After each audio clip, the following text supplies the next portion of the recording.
नमस्कार।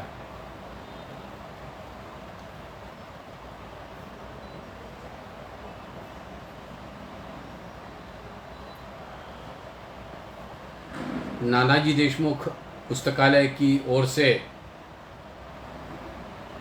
स्वाध्याय मंडल का ये जो आयोजन हो रहा है उसके 138वीं कड़ी के प्रथम भाग में 2 दिन पूर्व हमने डॉक्टर हेडगेवार जी के जीवन के पूर्वार्ध के बारे में जाना। जैसा कि पिछली बार मैंने कहा, उनके जीवन के 4 भाग होते हैं। उनमें से उनकी शालेय शिक्षा और कलकत्ता में मेडिकल की शिक्षा प्राप्त करना, यह जो 2 भाग है, यहाँ उनकी इस बात संबंध में जो उनकी जीवन की घटनाएं हैं उनको हमने देखा। इसके बाद जो 2 भाग होते हैं वह 1916 में जब डॉक्टर जी वापस नागपुर पहुँचे, उसके बाद से लेकर संघ की स्थापना 1925 में हुई, तो ऐसे लगभग 10 साल का यह जो कालखंड है, यह बहुत ही महत्व का ऐसा कालखंड है, क्योंकि उनको क्या करना है आगे, इसके बारे में चिंतन मनन तो प्रारंभ से ही चलता रहा, किंतु डॉक्टरी की शिक्षा प्राप्त करने के बाद में और एक जो प्रगल्भता उनमें आई, उसके कारण और इसके बाद में विशिष्ट दिशा और उन्होंने अपने चिंतन को दी। वैसे तो उन्होंने प्रारंभ से ही तय कर लिया था कि मैं घर गृहस्थी के और इसमें पढ़ूंगा नहीं। तो जो 1916 में नागपुर वो पहुँचे, उस समय डॉक्टर बने थे और उस समय डॉक्टर बहुत कम संख्या में थे। यानी ऐसा कहते हैं कि 1916 के आसपास पूरे विदर्भ में, नागपुर और आसपास का जो क्षेत्र है उसमें केवल 75 डॉक्टर थे।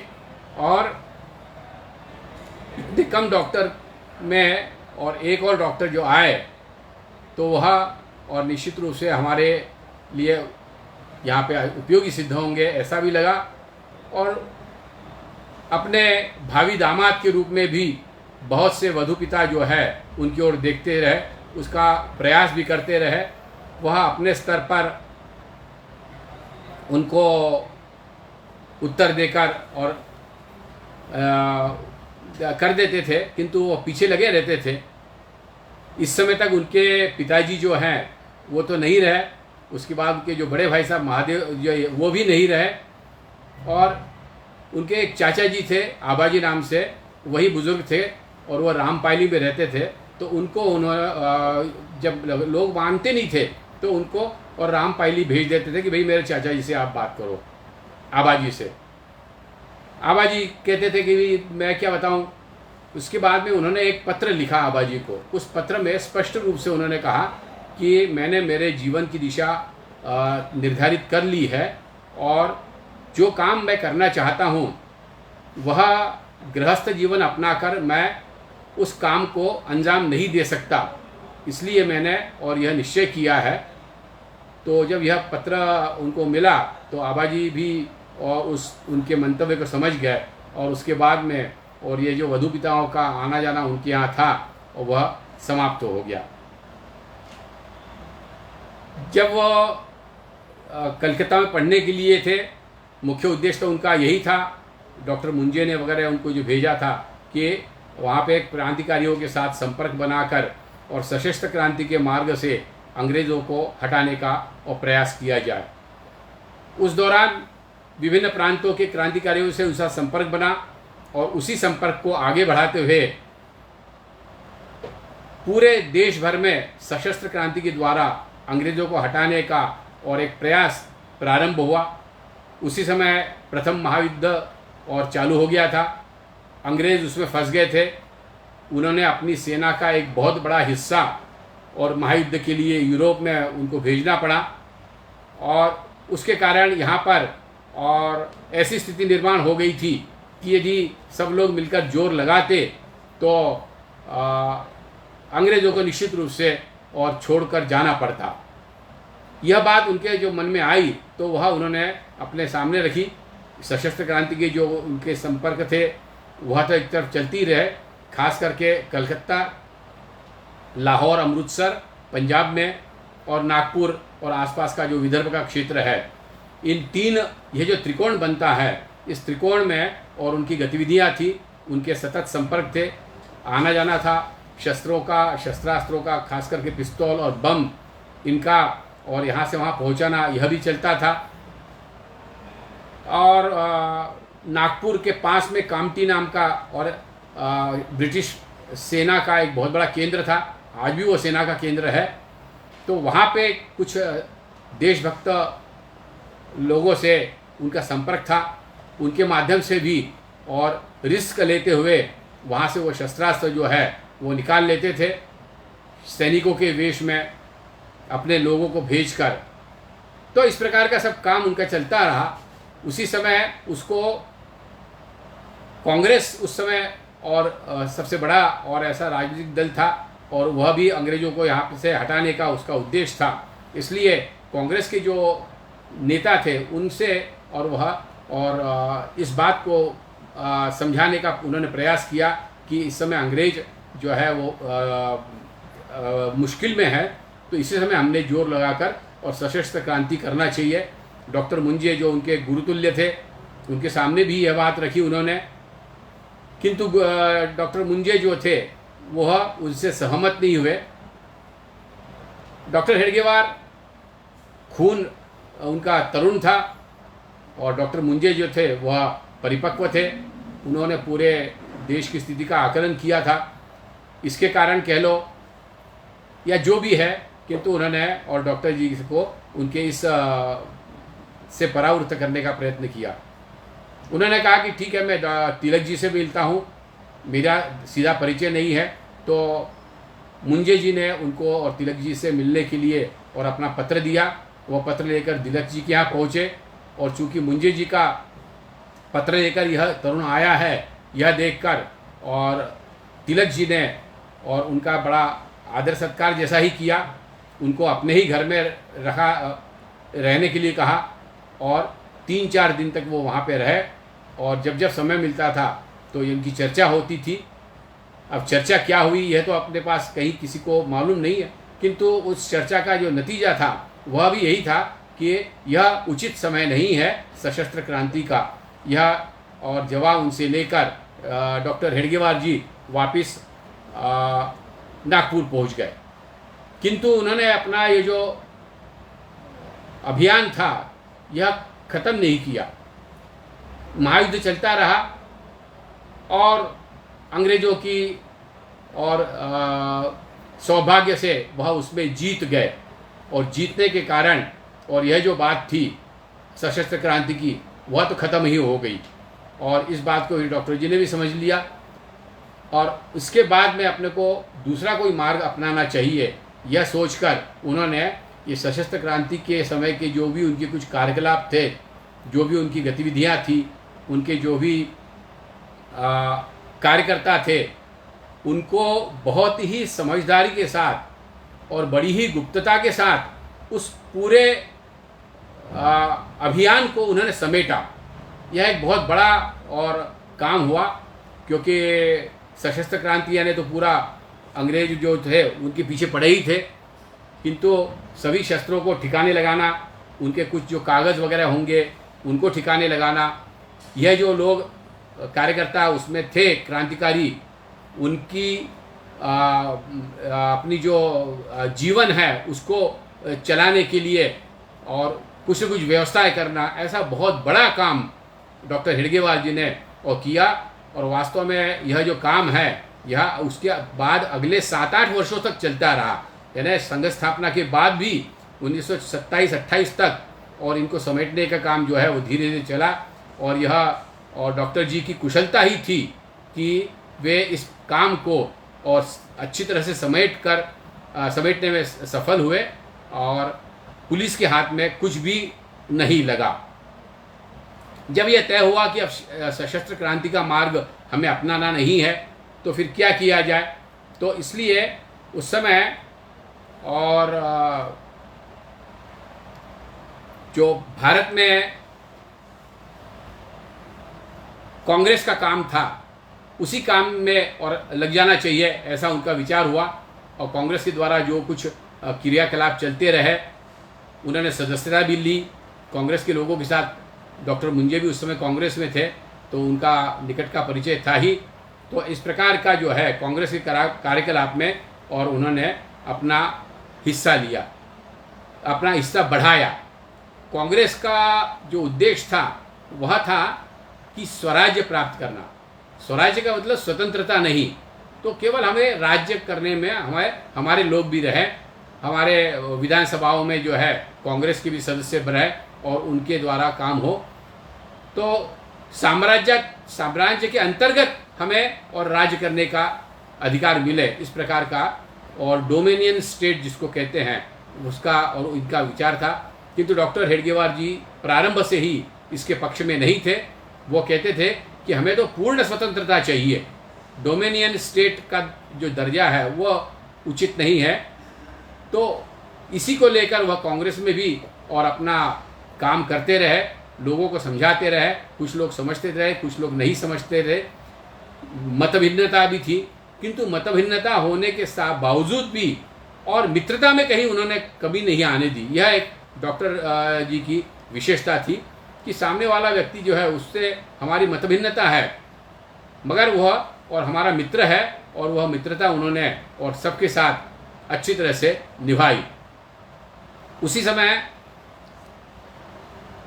कांग्रेस के ही एक जो गरम दल जिसको कहना चाहिए उसका जो धड़ा था, तो उसके द्वारा एक हिंदी में भी और कुछ पत्रिका निकाली जाए, ऐसा विचार हुआ। क्योंकि जो राज्य था सीपीएन बेरार, यानी केवल मध्य प्रदेश नहीं था, तो उसमें सेंट्रल प्रोविंस के साथ में बेरार भी था। तो बेरार जो है, या जिसको आज विदर्भ कहते हैं, वो मराठी भाषी था, और मध्य प्रदेश का कुछ हिस्सा हिंदी भाषी था, जो आजकल जबलपुर वगैरह जिसको हम महाकौशल कहते हैं, इसमें बहुत बड़ी संख्या में हिंदी भाषी लोग थे। तो उनके साथ भी अपना संपर्क बने, उनके साथ भी अपने विचारों का आदान प्रदान हो, इस दृष्टि से संकल्प इस नाम से एक हिंदी साप्ताहिक बनाने का और विचार हुआ। और उसके लिए वो जुट गए, और उसके लिए उन्होंने और महाकौशल प्रांत में, यानी महाकौशल अलग से प्रांत नहीं था, मगर महाकौशल के जो क्षेत्र है, तो उस क्षेत्र में बहुत ही सघन ऐसा उन्होंने प्रवास किया। और उनके साथ में कुछ जो 2-3 कार्यकर्ताएं थे, तो अन्ना जी खोत करके एक थे, जो एक अपनी व्यायामशाला चलाते थे नागपुर में, वह भी उन 12-15 दिन की उनके महाकौशल के प्रवास के दौरान उनके साथ रहे। महाकौशल के प्रवास में उन्होंने वहाँ के तरुणों के साथ अपनी और दोस्ती बढ़ाई, संपर्क किया, और उनको जो संपर्क है उसके बाद भी उन्होंने बनाए रखा। और यह जो संपर्क है, यह 1925 के बाद जब संघ की स्थापना हुई, तो उस समय और संघ का कार्य महाकौशल में फैलाने के लिए और उनके बहुत काम आया। नागपुर में रहते हुए तरुणों को एकत्रित करना और तरुण शक्ति के द्वारा और अंग्रेजों को भगाने का प्रयत्न करना, यह बात ध्यान में रखते हुए उन्होंने वहाँ पे एक राष्ट्रीय उत्सव मंडल इस नाम की और संस्था भी चलाई। इसमें साधारणतः तरुण विद्यार्थी रहते थे, और इस संस्था में थोड़ी सी संघ की झलक मिलती है, ऐसा मैं कह सकता हूँ। क्योंकि उनके द्वारा जो उत्सव मनाए जाते थे, उनमें से 3-4 उत्सव आज भी और संघ में मनाए जाते हैं। एक तो शिवाजी का जयंती मनाई जाती थी, और शिवराज्याभिषेक दिन, जिसको संघ में हिंदू साम्राज्य दिन के रूप में मनाते हैं, वह भी उस समय मनाया जाता था। इसके बाद में संक्रांति, वह भी संघ में आज मनाई जाती है। उस समय संक्रांति का उत्सव होता था, शस्त्र पूजन का उत्सव होता था, और समर्थ रामदास जी का जो जन्म उत्सव है दास नवमी, वह होता था। अन्य भी कुछ उत्सव होते थे, कुछ सामूहिक जो कार्यक्रम होते थे उनमें भी भाग लेते थे। ऐसा यह एक अच्छा और राष्ट्रीय उत्सव मंडल के नाम से तरुणों का एक बहुत बड़ा दल और डॉक्टर जी ने कुछ ही समय में खड़ा किया। और उस दल में उस समय के जो प्रतिष्ठित नेता थे उनको बुलाकर उनके विचार सुनना, इस प्रकार का भी, और बीच बीच में जैसा अपना यह साप्ताहिक स्वाध्याय मंडल है, इसी प्रकार का भी काम वह होगा। तो उसमें डॉक्टर मुंजे बुलाए थे, खापर्डे जी थे, और बापूजी अणे, पेड़ से आदि जो उस समय के जो और निष्ठावान और बड़े अच्छे वक्ता के रूप में जिनको जाना जाता था, ऐसे लोग जो थे उनके भाषण वगैरह वहाँ पे होते थे। तो ऐसा यह जो राष्ट्रीय उत्सव मंडल है यह भी काफ़ी लंबे समय से उन्होंने चला। इसके बाद 1920 में और कांग्रेस का अधिवेशन नागपुर में लिया जाए, यह बात तय हुई।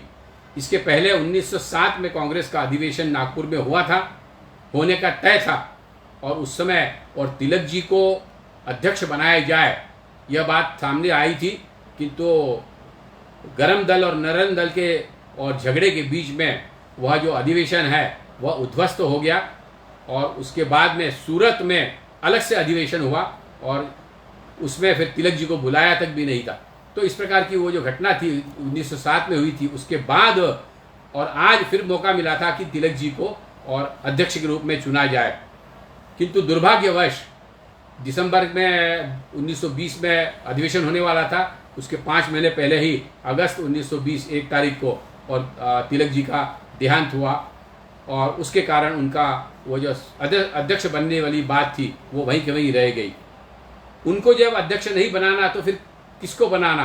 तो जो नरम दल के लोग थे, खास करके गांधी जी की जो समूह था वह अपने प्रयत्न में लगा उसी समय, और डॉक्टर मुंजे, डॉक्टर हेडगेवार और अन्य जो खापर्डे जी थे, कोल्लटकर जी थे, तो यह सब लोग यह चाहते थे कि किसी अच्छे और गरम दल के या कम से कम जो राष्ट्रवादी है और इस प्रकार का व्यक्ति बुलाया जाए। तो उनके सामने नाम आया अपने अरविंद घोष। अरविंद घोष वास्तव में उस समय राजनीति से संन्यास लेकर और पांडिचेरी चले गए थे। हम सब लोग जानते हैं कि वह क्रांतिकारियों के मुकुटमणि थे। बंगाल में जब थे तो उन्होंने क्रांतिकारी में के कार्य में अपना बहुत बड़ा सहयोग किया था, किंतु बाद में और आध्यात्मिक की ओर जब चले गए तो उन्होंने अंग्रेजों के शासन में ही न रहना ऐसा तय करके पांडिचेरी में पहुंच गए। पांडिचेरी उस समय और फ्रेंच समूह, फ्रेंच का उपनिवेश था, तो वहाँ पे वह और सुरक्षा के साथ रह लिए थे। तो उनका नाम जब सामने आया तो उनसे मिलने के लिए डॉक्टर हेडगेवार, डॉक्टर मुंजे जी को साथ लेकर पांडिचेरी पहुँचे। वहाँ पे 4-5 दिन तक रहे। आज की जो परिस्थिति बदल गई है, पांडिचेरी अपने अरविंद जी पहुँचे उसके बाद की, उन सब का उन्होंने वहाँ पे जिक्र किया, और आज की स्थिति में उनका और कांग्रेस के नेतृत्व संभालने का जो महत्व है वह भी समझाने का प्रयत्न किया। किंतु अरविंद घोष जो है वह आध्यात्म के लाइन पे इतने आगे बढ़ गए थे, तो उन्होंने कहा कि भाई मैं अब वापस भारत में नहीं आना चाहता, क्योंकि मैं भारत में आऊँगा तो मेरे को पकड़ा जाएगा और जेल में ठूस देंगे। तो मेरा जो आयुष्य है उसको जो कुछ काम करना है वह जेल में सड़ाने के लिए मैं तैयार नहीं हूँ। जेल की से वो डरते थे ऐसा नहीं, किंतु वह जो समय है यदि जेल में चला गया तो मैं अपने आयुष्य में जो करने वाला हूँ वह मैं नहीं कर सकता, इस प्रकार का और उनको और जवाब मिला।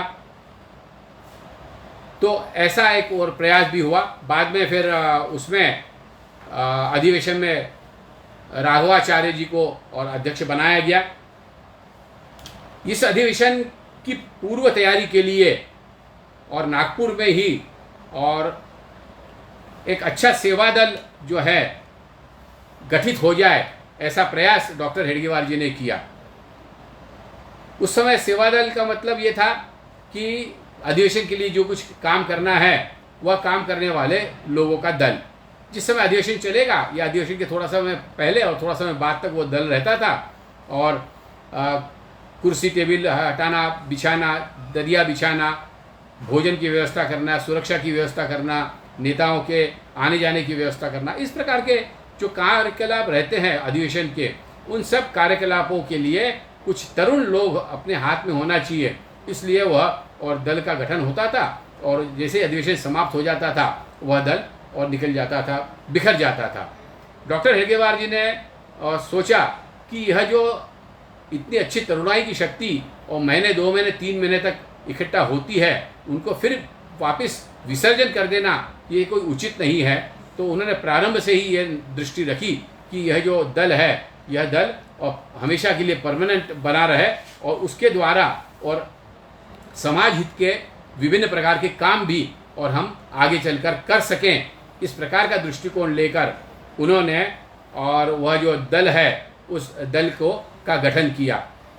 और उस दल के गठन के लिए और उनके साथ में डॉक्टर जी के साथ में अन्य जो कई लोग थे उन्होंने मिलकर और एक डॉक्टर ल वा परांजपे करके थे, वह उस दल के और अध्यक्ष बने और डॉक्टर हेडगेवार जी उस दल के और सचिव जिसको कह सकते हैं ऐसे बने।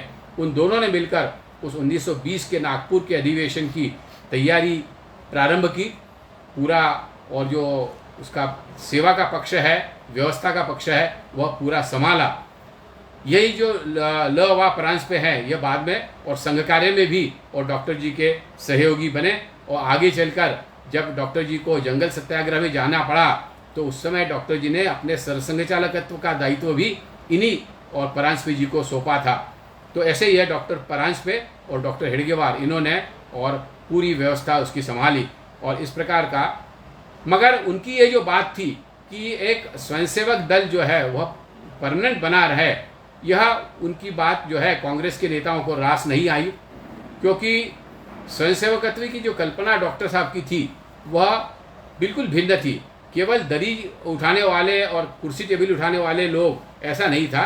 तो स्वयंसेवकत्व का मतलब और देश के लिए और अपना पूरा तन मन धन लगाकर और देश के हित के लिए और जिंदगी भर काम करने वाला ऐसा व्यक्ति और निस्वार्थ रूप से काम करने वाला ऐसा व्यक्ति जो है, इस प्रकार की जो स्वयंसेवकत्व की कल्पना है जो बाद में आगे चलकर और संघ की स्थापना में उन्होंने अपना जो किया, संघ की स्थापना की, उस समय उन्होंने और यह स्वयंसेवकत्व की कल्पना को और बलवती किया। किंतु उस समय उनकी और यह स्वयंसेवकत्व की जो कल्पना थी यह कल्पना और साकार नहीं हो सकी और वह जो दल है वह बिखर गया, यानी दल के रूप में नहीं रहा। उनके साथ उस दल में जो कुछ लोग थे वह डॉक्टर जी के अनुयायी बने, डॉक्टर जी ने उनके साथ संपर्क बनाए रखा और बाद में उनमें से कई लोग जो है वो संघ कार्य में भी और लग गए। कांग्रेस में इस समय और जो प्रस्ताव पारित हुआ इस अधिवेशन में वह असहयोग का हुआ कि भाई हमें अंग्रेजों के साथ असहयोग करना है। और यद्यपि डॉक्टर हेडगेवार जी इस मार्ग को बहुत अच्छा नहीं मानते थे, वो तो पूर्ण स्वतंत्रता और सशस्त्र क्रांति इसी प्रकार का उनका विचार था, किंतु यदि मान लो इस कार्यक्रम से भी और अंग्रेजों को हटाने का प्रयास करने वाले यदि कोई लोग हैं तो उनके साथ और सहयोग करने में कोई हरकत नहीं, ऐसा विचार करके उन्होंने इस असहयोगी आंदोलन के जो समिति थी उस समिति में उनका चुना गया था, उस समिति में रहकर और काम करने का और उन्होंने अपना निश्चय किया। और असहयोग आंदोलन जो हुआ जिसमें मुख्यतः जो अंग्रेजों का पूरा शासन है उसके साथ असहयोग करना, यानी अंग्रेजों की जो न्यायालयीन व्यवस्था है उसका हम उपयोग नहीं करेंगे। बहुत से वकील थे, उन्होंने अपनी वकालत छोड़ दी, बहुत कुछ जज वगैरह थे, उन्होंने वहाँ से त्यागपत्र दे दिया। अंग्रेजों के जो विद्यालय हैं उनमें हम नहीं पढ़ेंगे, हम हमारे राष्ट्रीय विद्यालय प्रारंभ करेंगे। तो इस प्रकार का और जो है असहयोग आंदोलन जो है वह चला और उसमें उन्होंने अपना पूरा झोंक कर वो काम किया। इसके लिए उन्होंने और गांव-गांव में जाकर प्रवास किया, वहाँ पे और सभाएं की। और इस समय और कांग्रेस के जो लोग थे वह हिंदू मुस्लिम एकता इसके ऊपर बहुत जोर देते थे और इस हिंदू मुस्लिम एकता के ऊपर जोर देने के साथ साथ वो केवल हिंदू मुस्लिम एकता समानता के स्तर पर हो ऐसा नहीं था, तो उसमें और मुस्लिम तुष्टीकरण की बात आती थी। उसी समय और खिलाफत आंदोलन भी चल रहा था। अब ये खिलाफत आंदोलन का वास्तव में भारत से कोई संबंध नहीं था, क्योंकि तुर्कस्तान में एक खलीफा था और चूंकि प्रथम विश्व युद्ध में और तुर्कस्तान जो है वो जर्मनों की ओर से लड़ा इसलिए भारत के जो मुसलमान हैं वो खलीफा को मानते थे, इसलिए वह भी और जर्मनी की ओर उनका मानस बन गया और उस हिसाब से अंग्रेज हमारे शत्रु हैं ऐसा उन्होंने माना। और इसलिए मुसलमान जो है वो अंग्रेज को अपना शत्रु मानने लगे। गांधी जी ने ये सोचा कि भाई अंग्रेज हमारे भी शत्रु है और अंग्रेज मुसलमानों के भी शत्रु है, तो कॉमन शत्रु है, इसलिए मुसलमानों को भी हमने अपने इस स्वतंत्रता आंदोलन में साथ लेना चाहिए, यह विचार बना। किंतु यह विचार बड़ा सही इस पर नहीं था, क्योंकि उन्होंने अंग्रेजों को जो अपना शत्रु माना मुस्लिम समाज ने, वो इसलिए नहीं माना कि उन्होंने हमारे भारत के ऊपर और राज्य किया है, उन्होंने इसलिए माना कि वो खलीफा के ऊपर लड़ रहा है, अंग्रेज जो है वो खलीफा के खिलाफ लड़ रहे हैं, इसलिए उन्होंने माना। तो यह जो वास्तव में दृष्टिकोण का अंतर था, इस दृष्टिकोण के अंतर को और डॉक्टर जी अच्छी तरह से समझते थे और लोगों को समझाते भी थे, किंतु कांग्रेस के लोग इसको समझने को तैयार नहीं थे और वह और अंग्रेज अपने मुसलमानों के और तुष्टीकरण में इतने बह गए कि मुसलमानों ने कहा कि हम वंदे मातरम नहीं कहेंगे, तो उन्होंने कहा कि ठीक है मत कहो, यहाँ तक की बात आ गई। और केवल इतना ही नहीं, तो उन्होंने वंदे मातरम कहना चाहिए, इसलिए हिंदुओं ने अल्लाह अकबर कहो, ताकि वो मुसलमान जो है वो वंदे मातरम कहेंगे। ऐसी भी एक विचार और कई अंग्रेज़ों के नेताओं ने और ली, और उसके कारण हिंदू भी जो थे और भोले थे या क्या कहना चाहिए, उन्होंने भी और अल्लाह अकबर कहना चालू कर दिया।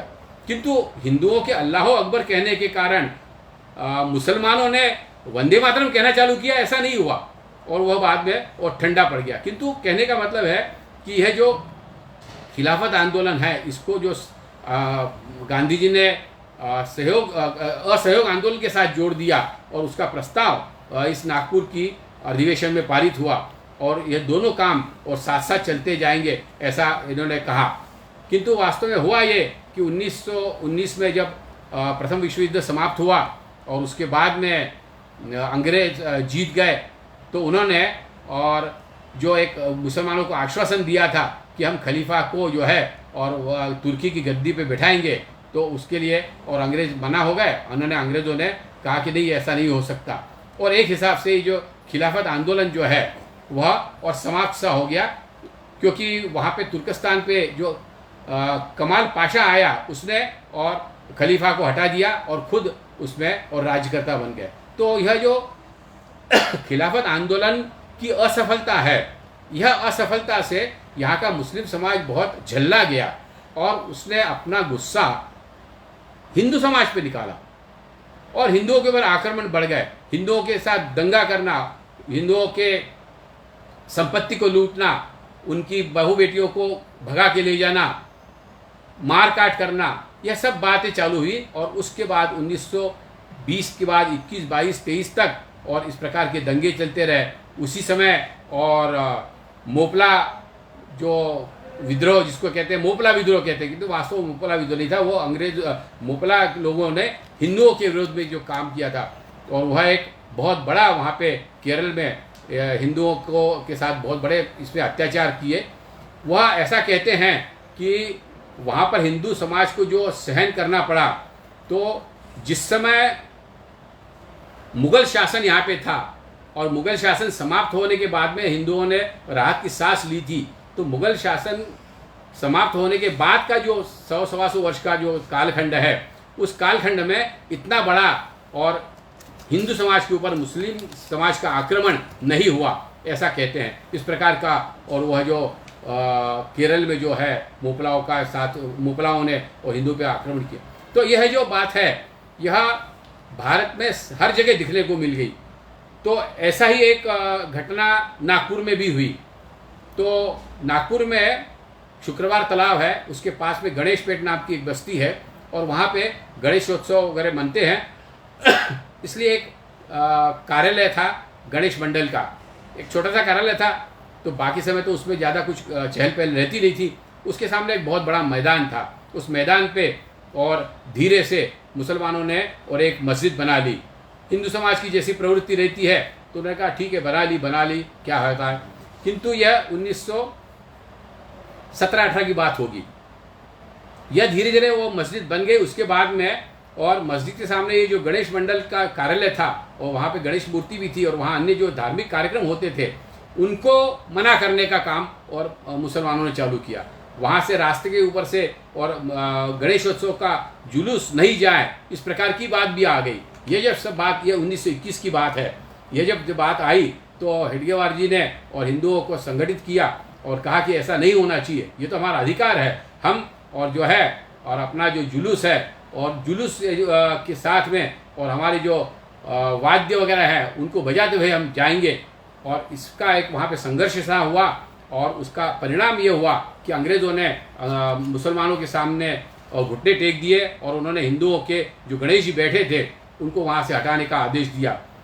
हिंदू समाज ने गणेश जी तो हटाए नहीं और ये कहा कि जब तक यह जो बंदी है ये हटाई नहीं जाती तब तक हमारे गणेश जी का विसर्जन नहीं होगा, हम यहाँ पे और 10 दिन के बाद जो विसर्जन करना है और नहीं करेंगे। तो यह बात हुई और गणेश जी बैठे रहे, रोज वहाँ पे भजन पूजन चलता रहा, किंतु अंग्रेजों ने बंदी नहीं हटाई। उसके 2-3 महीने बाद और जब कार्तिक पूर्णिमा में वहाँ बड़ा उत्सव होता है और वहाँ पे और दिंडी निकलती है, दिंडी का मतलब जुलूस, वह जुलूस के ऊपर भी बंदी आ गई। और इस समय फिर और हिंदू समाज को संगठित करके और डॉक्टर जी ने सत्याग्रह किया। उस सत्याग्रह के साथ के पीछे वहाँ के जो राजा थे लक्ष्मण राजे भोसले, उनका भी साथ था, सभी पूरे हिंदू समाज का साथ था और एक बहुत बड़ा हिंदू जागृति का और वह कारण बना। और आखिरी में अंग्रेज शासन को हिंदुओं की बातें मानना पड़ी। तो ऐसा है जो दिंडी सत्याग्रह 1923 में हुआ, वह भी हिंदुत्व की जागृति के लिए एक बहुत बड़ा अवसर हुआ और उसके साथ में बहुत बड़ी संख्या में और हिंदू युवक जो है वो डॉक्टर जी के साथ में आए। इसके साथ में गणेशोत्सव के साथ में डॉक्टर मुंजे ने राइफल एसोसिएशन भी चालू की थी। उस राइफल एसोसिएशन में भी और यह सचिव के रूप में थे और राइफल की ट्रेनिंग देना, निशानेबाज अच्छे से बनाना, इस प्रकार का काम वहाँ पे होता था। वैसे ही अनाथ विद्यार्थी गृह, ऐसा इस नाम से भी नागपुर में और एक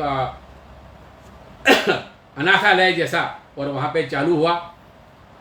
फिर बाद में तरुणों में अपना शरीर संवर्धन करें इस दृष्टि से और मल्लशाला जो है व्यायामशाला वह भी खोली और राष्ट्रीय मल्ल विद्या प्रशाला इस नाम से और वर्धा में उन्होंने स्थापन किए।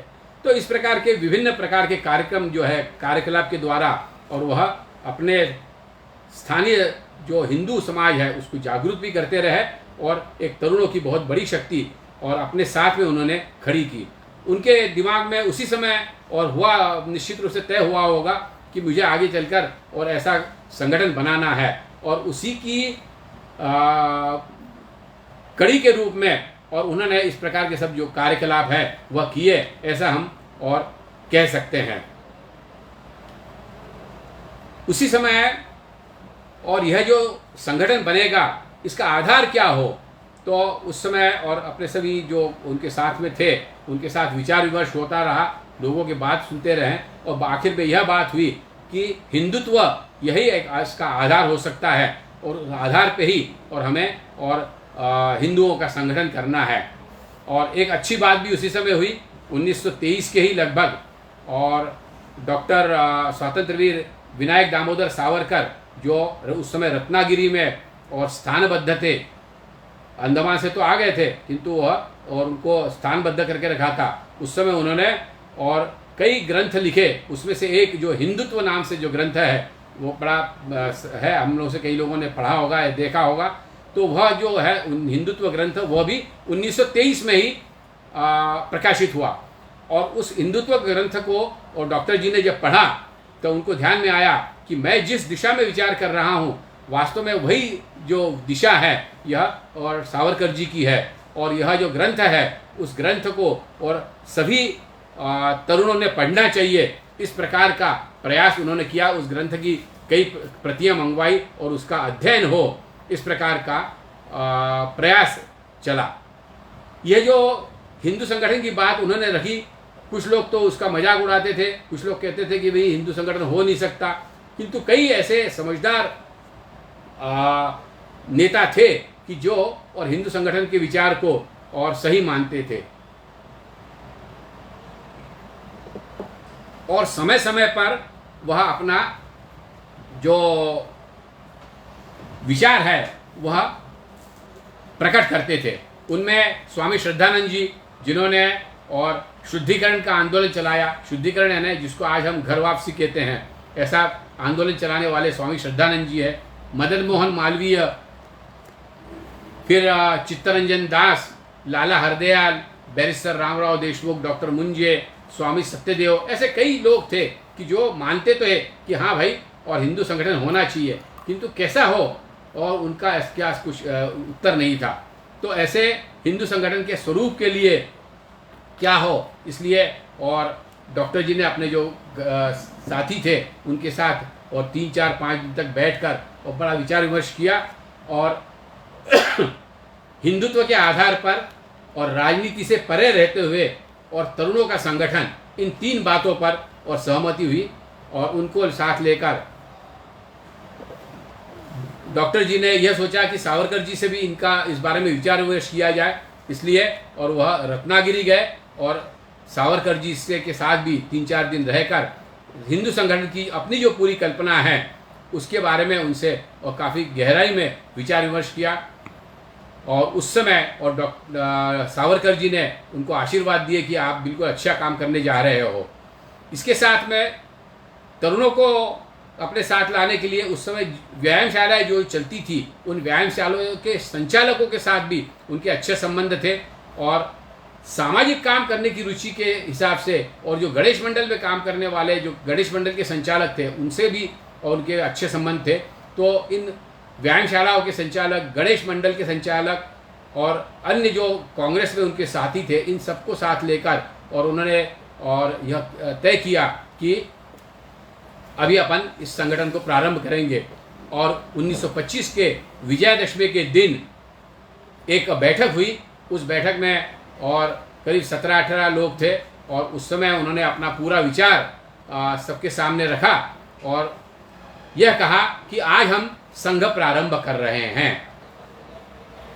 तो 1925 के विजयादशमी के दिन जो संघ प्रारंभ हुआ वो कि संघ स्थान पे नहीं हुआ या उस दिन शाखा लगी, ऐसा नहीं है। तो डॉक्टर जी के घर पर और जो बैठक हुई, उस बैठक में और डॉक्टर जी के ये जो सब साथी थे इनके बीच में और विचार रखकर और डॉक्टर जी ने घोषणा की कि आज हम संघ प्रारंभ कर रहे हैं। और इसके बाद में फिर धीरे धीरे अगले 2-3 वर्षों में और संघ की जो विभिन्न प्रकार की जो गतिविधियां हैं वह प्रारंभ हुई। तो संघ प्रारंभ करना वो तो घोषणा हो गई, मगर एग्जैक्टली करना क्या? तो डॉक्टर जी ने कहा कि भाई हमारा प्रत्येक जो तरुण है वह व्यायामशाला में प्रतिदिन जाएगा और अपनी शरीर संपदा ठीक रहे इसके लिए प्रयत्न करेगा, और प्रति रविवार और एक जगह अपन इकट्ठा होंगे। तो उस रविवार को जो इकट्ठा होते थे उसको उन्होंने नाम दिया था राजकीय वर्ग, जिसको आजकल हम बौद्धिक वर्ग कहते हैं। तो उस समय प्रारंभ में उसका नाम राजकीय वर्ग चला। तो उसमें डॉक्टर जी सबके सामने और अपने विचार रखते थे, अपने हिंदुत्व का विचार, अपने देश की परिस्थिति, अपना देश का गौरवशाली इतिहास, बाद में अपने ऊपर जो आक्रमण हुए, मुस्लिम आक्रमण हुए, उन मुस्लिम आक्रमणों के कारण और हमारी समाज की जो स्थिति है वो कैसी बन गई, इस प्रकार का पूरा विचार और संघ का विचार प्रति रविवार वहाँ पे रखा जाता था। बाद में रविवार के साथ साथ वो गुरुवार को भी यह होने लगा। तो ऐसा रविवार और गुरुवार को राजकीय वर्ग और बाकी प्रतिदिन व्यायामशाला में जाना। इसके साथ ही रविवार के ही दिन शाम के समय और लाठी काठी सिखाने के लिए और नागपुर व्यायामशाला के जो संचालक थे अन्ना खोत, वह और लोगों का वर्ग लेने लगे। तो ऐसा लाठी वर्ग भी और प्रारंभ हुआ। इसके साथ ही और वहाँ के जो राजा थे लक्ष्मण राव भोसले, उन्होंने कहा कि एक व्यायामशाला से क्या होगा और व्यायामशाला ही खोली जाए। तो उन्होंने कुछ आर्थिक मदद दी और दत्तात्रेय पारुलकर नाम के एक सज्जन थे, उन्होंने और 2 व्यायामशालाएं और खोली, एक महाराष्ट्र व्यायामशाला और एक प्रताप अखाड़ा। इनका उद्देश्य तो व्यायामशाला चलाना, लोगों में और अपना शरीर सुदृढ़ बने इसका प्रयत्न करना, यह था। डॉक्टर जी का उद्देश्य बिल्कुल अलग था। उनको तो तरुणों का संगठन बनाना था, इसलिए प्रतिदिन व्यायामशाला में जाया जाए ऐसा उन्होंने कहा। जब एक की जगह 2-3 व्यायामशालाएं बन गई और भी कुछ अन्य व्यायामशालाओं में जो लोग जाते थे वह भी और संघ के रविवार के और गुरुवार के राजकीय वर्ग में आने लगे, तो उसमें फिर बात ये आ गई कि मैं महाराष्ट्र व्यायामशाला का हूँ, मैं नागपुर व्यायामशाला का हूँ। तो इस प्रकार अपने व्यायामशाला का अभिनिवेश और उन लोगों में पैदा हो गया और डॉक्टर जी सतर्क हो गए कि अरे भाई यह तो अपन नहीं चाह रहे और यही बात हो रही है, और इसलिए उन्होंने और उसके बाद में और व्यायामशाला में जाने के बजाय हम अपने ही प्रतिदिन किसी एक स्थान पर इकट्ठा हो, इस दृष्टि से इतवाली दरवाजा स्कूल एक वहाँ पे है, उसके सामने बहुत बड़ा मैदान है, उस मैदान में और प्रतिदिन इकट्ठा होना और वहाँ पे फिर खेल खेलना, लाठी करना, इस प्रकार का, और अपना जो संघ का स्वरूप है शाखा का वह वहाँ पे प्रारंभ हुआ। किंतु अंग्रेज़ों की वक्र दृष्टि वहाँ भी पड़ी और उन्होंने और वो जो विद्यालय था वहाँ के मैदान में और ये लगाना बना कर दिया। अब क्या किया जाए, तो उस समय ध्यान में आया कि मोहिते का जो बाड़ा है वो खंडहर जो पड़े हैं वह है अभी भी वहाँ पे। जिस समय डॉक्टर हेडगेवार जी और मुंजे जी क्रांतिकारों के काम में लगे थे, उस समय उस खंडहरों का उपयोग क्रांतिकारी लोग करते थे अपनी गुप्त बैठकों के लिए और अपने अन्य कार्यकलापों के लिए। तो वह डॉक्टर जी के भी दिमाग में था, मुंजी जी के भी दिमाग में था। तो उन्होंने फिर और ये तय किया कि इन खंडहरों के एक हिस्से को साफ करके और यहाँ पे अपन संघस्थान बनाया जाए, और यह लगभग 1 साल 1.5 साल बाद वहाँ पे और वह संघस्थान बना जो आज हमारा और मुख्यालय है संघ का। तो ऐसा वह, इसके साथ ही फिर प्रार्थना, शाखा में प्रार्थना भी हुई। तो प्रार्थना, चूँकि वह जो नागपुर था वहाँ 2 भाषाएं चलती थी, मराठी और हिंदी, तो इसलिए वो जो प्रार्थना थी वह हिंदी और मराठी की थी। बाद में आगे चलकर जब संघ का अखिल भारतीय स्वरूप प्राप्त हुआ उस समय, और सन 1939 में यानी लगभग 14 वर्ष के बाद और संस्कृत की आज की जो संघ की प्रार्थना है वह बनी। उसी समय संघ के द्वारा, संघ का नाम भी उस समय तक नहीं लगा था, और नाम रखने की बात इसलिए आई कि नागपुर के पास में रामटेक नाम का एक स्थान है और वह राम का बड़ा भव्य मंदिर है, और वहाँ रामनवमी को अच्छी यात्रा होती है, 15-20 दिन चलती है, किंतु उसमें बहुत भयंकर अव्यवस्था रहती थी। और अव्यवस्था तो थी ही, किंतु उसमें मुस्लिम गुंडे जो है वह हिंदू स्त्रियों को और तंग करते थे, लूटमार भी करते थे।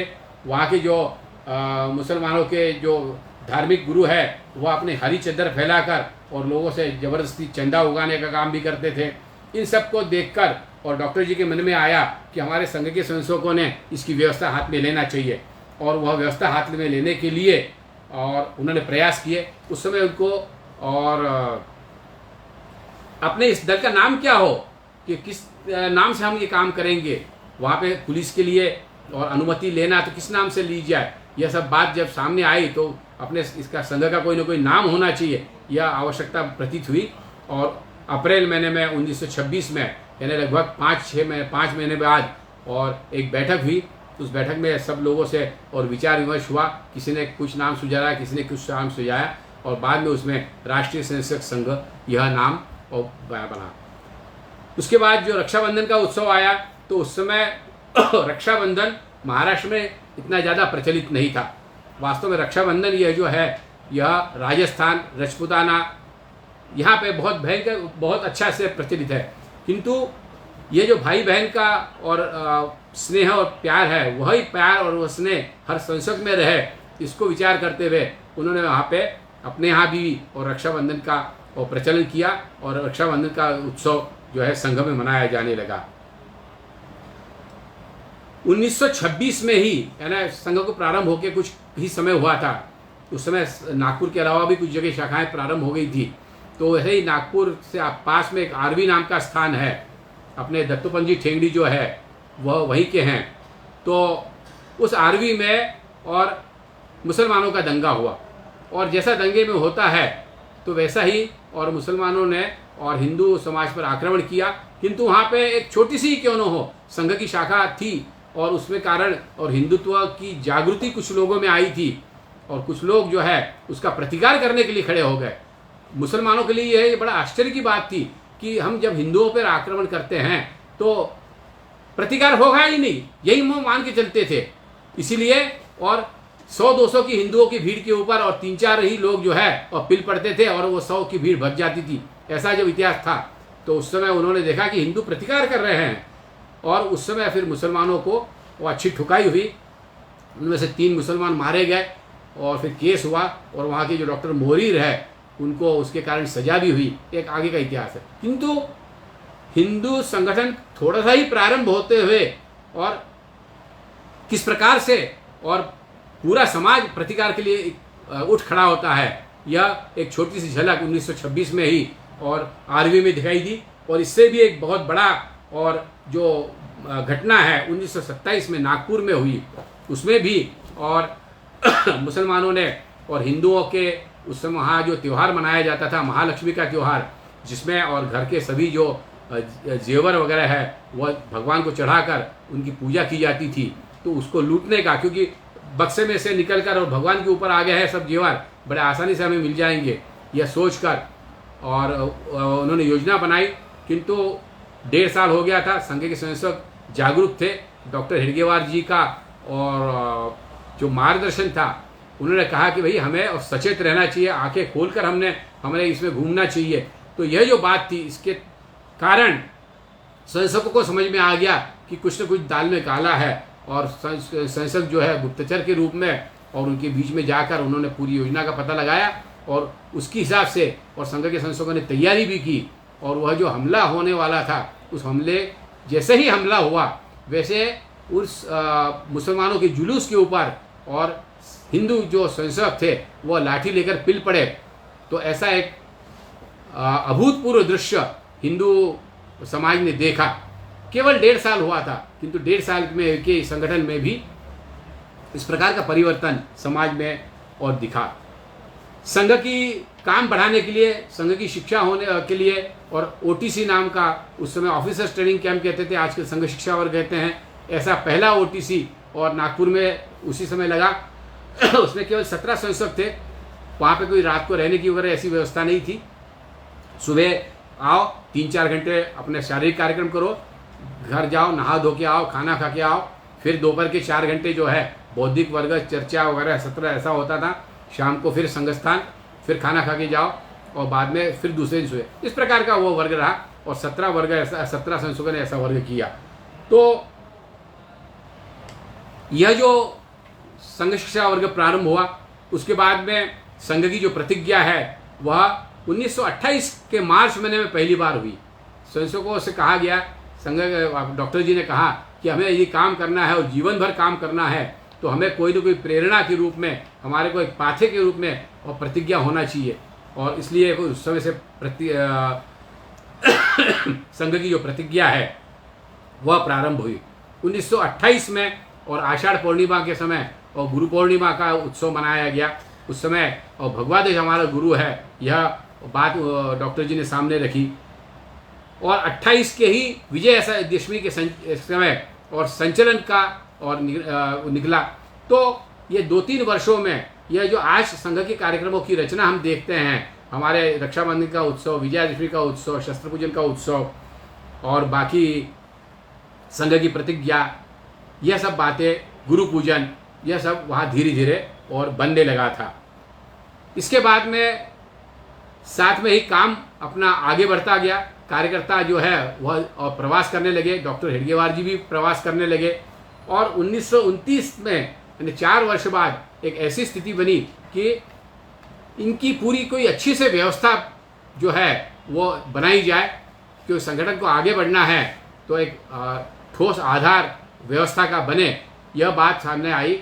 और 9 और 10 नवंबर 1929 में एक बैठक और आयोजित हुई नागपुर में ही। ढोके महाराज का एक मठ है, उस मठ में यह बैठक हुई। उसमें विचार विमर्श तब हुआ कि क्या होना चाहिए, क्या नहीं होना चाहिए। और संघ के लिए एक न कोई और महत्व का एक न एक नहीं, एक ही व्यक्ति कोई और संघ का प्रमुख इस प्रकार से होना चाहिए, यह विचार भी सामने आया। किंतु वह व्यक्ति कौन हो यह उस बैठक में तो तय नहीं हुआ, किंतु उस बैठक की समाप्ति के समय और शाम के समय संघस्थान पर, और जब सब लोग खड़े थे, डॉक्टर हेडगेवार जी भी थे, ध्वज लगा हुआ था, तो उसी समय और डॉक्टर जी के जो साथी अप्पाजी जोशी, उन्होंने सबको संघ दक्ष ध्वजाभिमुख ऐसी आज्ञा देकर और आद्य सरसंघ चालक प्रणाम 1 2 3 ऐसा करके, और डॉक्टर हेडगेवार जी को सभी लोगों ने प्रणाम किया। यह बात डॉक्टर जी को नहीं मालूम थी, बाकी अन्य संस्थकों को तो मालूम थी, उनको बता दिया था कि ऐसे ऐसे अपने को करना है। तो यह बात देखकर और डॉक्टर हेडगेवार जी बड़े भौचक्का रह गए। बाद में उन्होंने अप्पा जी से कहा, अरे आपने ये क्या किया? तो बोले हमने जो किया बहुत सोच समझ के किया है। तो इस प्रकार और डॉक्टर हेडगेवार जी जो है वह सरसंघ चालक बन गए। उसी समय फिर उनके सहयोगी के रूप में सरकार्यवाह भी चाहिए, तो बालाजी हुद्दार सरकार्यवाह बन गए, और मार्तंडराव जोग जो है वह सरसेनापति, यानी जिसको आजकल हम अखिल भारतीय शारीरिक प्रमुख कह सकते हैं। तो ऐसे 3 जो है अखिल भारतीय अधिकारी की उस समय और घोषणा हुई। उसी समय और डॉक्टर हेडगेवार जी और कांग्रेस में भी काम करते ही थे, क्योंकि कांग्रेस में रहते हुए और कांग्रेस ने एक प्रस्ताव पारित किया 1930 के 26 जनवरी के दिन स्वतंत्रता दिवस मनाया जाए, ऐसा प्रस्ताव और किया। पहली बार कांग्रेस की नीति में परिवर्तन हुआ, जो केवल डोमिनियन स्टेट की मांग करती थी, और उन्होंने और यह प्रस्ताव पारित किया 1929 के अधिवेशन में कि 26 जनवरी 1930 को और जो है स्वतंत्रता दिवस मनाया जाए। यह देखकर और डॉक्टर जी को बहुत आनंद हुआ, और उन्होंने संघ के सभी संस्थकों को उस समय तक 1929 तक तो आसपास के 8-10 जिलों में और संघ का काम बढ़ गया था, हर एक के संघ चालक जो थे उनको और पत्र लिखकर कहा कि यह एक बहुत अच्छा आनंद का विषय है, और हमने अपनी शाखा पर और यह 26 जनवरी 1930 के दिन और स्वतंत्रता दिवस मनाना चाहिए, और हमारे संस्थकों के सामने और उद्बोधक ऐसा भाषण भी हो, और उसके साथ ही और कांग्रेस ने चूंकि यह प्रस्ताव पारित किया है तो कांग्रेस का अभिनंदन किया जाए, इस प्रकार का प्रस्ताव भी उसमें पारित किया जाए। इस प्रकार की बात हुई, और उस 26 जनवरी को 1930 के दिन और कांग्रेस को का अभिनंदन करने का प्रस्ताव भी हर जगह पारित हुआ। उसी समय कांग्रेस के द्वारा असहयोग आंदोलन के ही जैसा एक नमक सत्याग्रह का भी ऐलान हुआ, क्योंकि नमक के ऊपर अंग्रेजों ने टैक्स लगा दिया था, और इसलिए उस टैक्स को उसका विरोध करने के लिए और नमक सत्याग्रह हो। तो क्या हो नमक सत्याग्रह? तो हम नमक बनाएंगे। तो नमक कैसे बनाएंगे? तो समुद्र का जो खारा पानी है उसको हम गर्म करेंगे और उससे नमक बनाएंगे, और वो जो नमक है उसके ऊपर हम टैक्स नहीं देंगे। इस प्रकार की बात आई, और इस नमक सत्याग्रह का बहुत विरोध हुआ। किंतु डॉक्टर जी के मन में एक बात आई कि भाई नमक सत्याग्रह तो केवल वही लोग कर सकते हैं, या केवल उसी क्षेत्र में हो सकता है जो समुद्र के किनारे है। पूरा भारतवर्ष जो है वहाँ के लोग क्या करेंगे? तो उस समय और जंगल में भी और एक फॉरेस्ट एक्ट बना था, वह पहले बन गया था, और उसमें यह कहा था कि ये जो फॉरेस्ट है यह पूरी संपत्ति सरकार की है, इसमें कोई भी जो है बिना उसका टैक्स दिए और जो वनोपज है वह ले नहीं जा सकता। इस प्रकार का रहा। तो पहले जो अपने गाय के लिए और पशुओं के लिए चारा भी ले जाते थे उनको भी बना हो गया। उसका कुछ विरोध बापूजी अणे ने उस समय किया था, क्योंकि बापूजी अणे यवतमाल के थे और यवतमाल पुसद उसके आसपास जंगल था। तो यह जो बात है, यह बात इनके मन में आई, और उन्होंने कहा कि यदि नमक सत्याग्रह हो रहा है तो हम क्यों न जंगल सत्याग्रह करें। और इस प्रकार की बात आमने सामने रखकर और उन्होंने जंगल सत्याग्रह का आयोजन 1931 में किया, और खुद जाकर और जंगल में जाकर उन्होंने और घास को काटा। वो एक प्रतीक के रूप में था, जैसे एक बर्तन भर समुद्र का पानी लेकर हम उसको गर्म करके नमक बनाएंगे, वैसे ही हमने घास काटा। उसके बाद डॉक्टर जी को और पकड़ा गया, क्योंकि आपने कानून तोड़ा है, और इसलिए उनको बाद में और जेल हुई। 1 साल तक वह जेल में गए। जेल में यह सत्याग्रह प्रारंभ होने के पहले ही और उन्होंने व्यवस्था कर दी थी। एक तो अपने सब जो वरिष्ठ लोग हैं कार्यकर्ता, उनसे विचार विमर्श भी किया था और उन्होंने कहा था कि मैं जेल में जाऊंगा तो संघ का काम कौन करेगा, संघ का काम तो बंद नहीं होना है। तो डॉक्टर ल वा परांजपे जो है वह सरसंघ चालक के रूप में काम करेंगे, ऐसा और उन्होंने घोषित किया। और परांजपे जी ने और उसके बाद में और सरसंघ चालक के रूप में जब तक डॉक्टर जी जेल में रहे 1 साल भर तक, उस समय वह काम उन्होंने निभाया। तो इस प्रकार का और धीरे धीरे संघ का काम आगे बढ़ा। वास्तव में अभी इतना आज का तो समय हो गया है, तो विषय पूरा कर दीजिए। हाँ, विषय पूरा करने के लिए वास्तव में 1 घंटा और चाहिए, किंतु एक बहुत ही शॉर्ट में 5-7 मिनट में और मैं अपनी बात रखता हूँ। जब कभी अगली बार मौका मिलेगा तो केवल यह जो 1925 से 1940 तक का जो कालखंड है उसके बारे में कभी और विचार विमर्श अपन कर सकते हैं, उसके बारे में डिटेल में। तो इसके बाद में और संघ का कार्य पूरे भारतवर्ष में फैले, इसलिए डॉक्टर जी ने और यह बात तरुणों के सामने रखी कि आप जो है पढ़ाई के लिए और दूसरे गांव प्रांतों में जाओ। तो किसी को लाहौर भेजा, किसी को बनारस भेजा, किसी को मद्रास भेजा। तो ऐसे विभिन्न स्थानों पर और संघ के स्वयंसेवक गए, वहाँ पे रहकर उन्होंने और वहाँ की भाषा सीखी, वहाँ पे अपनी पढ़ाई भी की और वहाँ पे लोगों से मित्रता करके संघ का बीजारोपण किया। और इस प्रकार से जो बीजारोपण हुआ वह हर प्रांत में पहुँचा। उसी समय बनारस में भैया जी दानी पहुँचे थे और वहाँ पे और बाद में अपने जो सरसंघ चालक में गुरुजी, वह उस समय वहाँ पे प्राध्यापक के रूप में थे। तो भैया जी दानी ने वहाँ शाखा चालू की, तो उन्होंने और गुरुजी को जो है अपने संघ के कार्यक्रमों में बुलाना प्रारंभ किया और धीरे धीरे वह संघ के निकट आए। बाद में 2 साल बाद जब उनका वहाँ का कार्यकाल समाप्त हुआ गुरुजी का, तो वह फिर वापस नागपुर में आए। तो नागपुर में डॉक्टर हेडगेवार जी ने उनके साथ संपर्क किया और उनको ध्यान में आया कि एक बड़ा अच्छा कार्यकर्ता और हमें और यहाँ प्राप्त हो रहा है। और बाद में उनका घनिष्ठ संपर्क बनता रहा। धीरे धीरे संघ के कार्य के साथ उनको जोड़ते गए, विभिन्न प्रकार की जिम्मेदारी दी गई। पहले नागपुर नगर का महानगर का कार्यवाह बनाया, बाद में संघ शिक्षा वर्गों में सर्वाधिकारी बनाए। इस प्रकार से धीरे धीरे और वह संघ के निकट आ गए। और बाद में हम सब लोग जानते हैं कि 1940 में जब डॉक्टर हेडगेवार जी का देहावसान हुआ, उस समय और डॉक्टर जी ने और जब देख लिया कि अपना अंतिम समय आ गया है, तो उसके पूर्व ही डॉक्टर जी ने सभी बाकी लोगों से विचार विमर्श करके यह तय किया कि भाई मेरे पीछे और डॉक्टर अपने गुरुजी जो है वो सरसंघ चालक के रूप में रहेंगे।